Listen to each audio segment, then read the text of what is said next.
I was only 12 years old when my world changed. My mom married a man named Frank Turner, a tall, quiet mechanic with a thick beard and hands stained with engine grease. He wasn't the type to speak much, but when he did, his words carried weight. I still remember the first time he taught me how to change a tire, kneeling beside me in the driveway with the sun beating down, showing me every bolt, every turn, every motion with a patience I never saw in my own father. That was the first time I thought, maybe this man isn't so bad. Frank never tried to replace my dad. In fact, he rarely talked about him at all. My biological father, Gary, had walked out when I was 10, leaving my mom in a flood of tears and me with a heart full of questions I never got answers to. Frank didn't try to answer them either. Instead, he did something more meaningful. He showed up. Day after day, no matter how tired he was, no matter how late he got home, he showed up. For every school recital, for every scraped knee, for every math test I barely passed, he was there. Not with big speeches or sappy advice, just with presence. Just with his steady, quiet support. I grew up under his guidance. By the time I turned 16, I could fix almost anything with an engine. Frank taught me how to drive stick, how to check oil levels, how to know when a car was lying to you by the sound of the engine. More than that, he taught me how to be calm when everything around you was falling apart. Like the time Mom got sick and had to be hospitalized for a month. I was terrified, convinced I was going to lose her. Frank never panicked. He kept the house running, made sure I ate, got me to school on time, and sat with me each night until I fell asleep. He never said, "It's going to be okay." He just made it okay. But like most stories, mine took a turn. When I turned 18, I left our small town in Iowa and headed west to California with dreams of being someone. I wanted to write screenplays, direct films, tell stories that mattered. Frank didn't stop me. He didn't beg me to stay or guilt-trip me with all he'd done.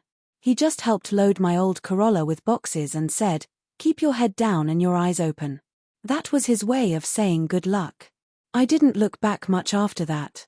Life in Los Angeles was chaotic, beautiful, and hard. I waited tables, shared apartments with strangers, and sent the occasional birthday card to my mom. Frank never called. He wasn't the type. He respected distance, and I guess I took that as permission to keep it. Years went by.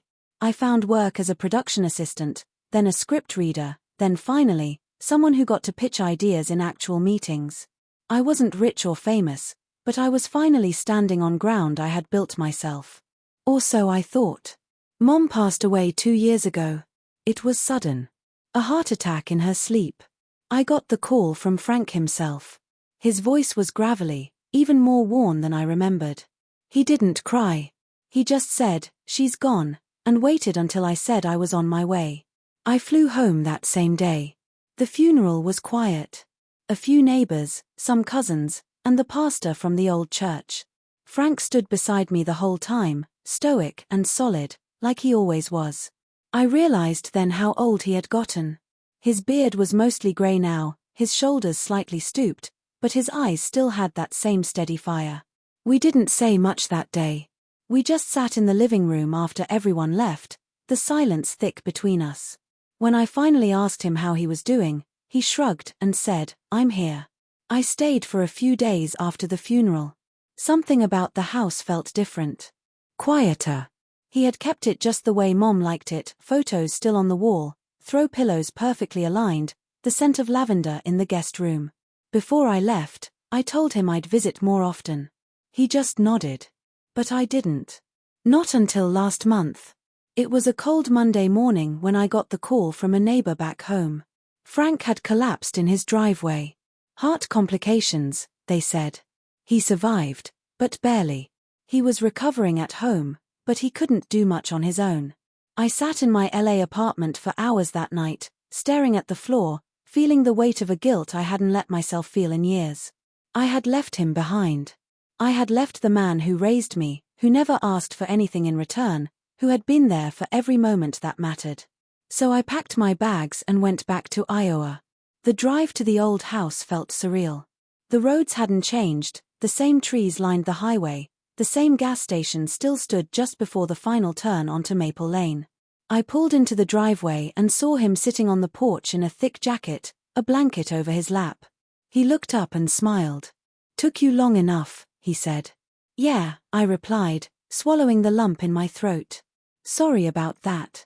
Living with Frank again was like stepping into a life I had forgotten. He refused to move into a nursing home, so I stayed to help.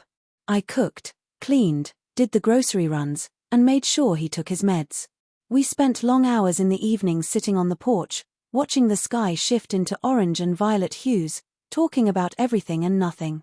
He asked about my life in LA, my failed relationship, the screenplay I had just finished but hadn't sold yet. I told him the truth, that I was tired, that success wasn't what I thought it would be, that I missed having something real. He listened, like he always did. Then he said something I'll never forget. "You've always been chasing something, Evan. Maybe it's time to stop and build something instead." That hit me hard. Because he was right. I'd spent so long running from my past, from my small town, from anything that felt like settling. But sitting there beside him, I realized that building a life didn't mean giving up your dreams. It meant choosing people, choosing moments, choosing to stay. Over the next few weeks, I fixed up the garage. It had fallen into disrepair, tools rusting, shelves sagging, cobwebs in every corner.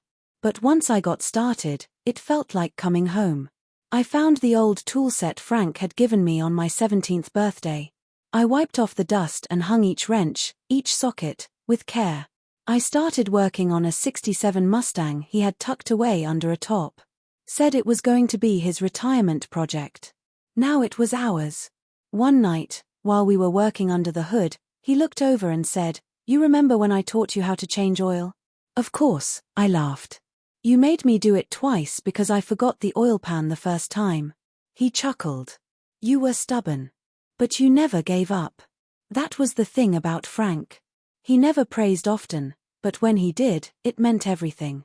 That night, as I lay in bed, I thought about how many things he had taught me, not just car stuff, but life stuff. How to stay calm under pressure. How to do the right thing even when no one is watching. How to love quietly, without demanding anything back. I ended up staying longer than I planned. Days turned into weeks, then into months. I started writing again, but this time it felt different. More grounded. More honest. I wrote about Frank. About the man who stepped in when another stepped out. About what it means to be a father even when you didn't have to be. About how some of the best lessons come without lectures, just by watching someone live their life with dignity.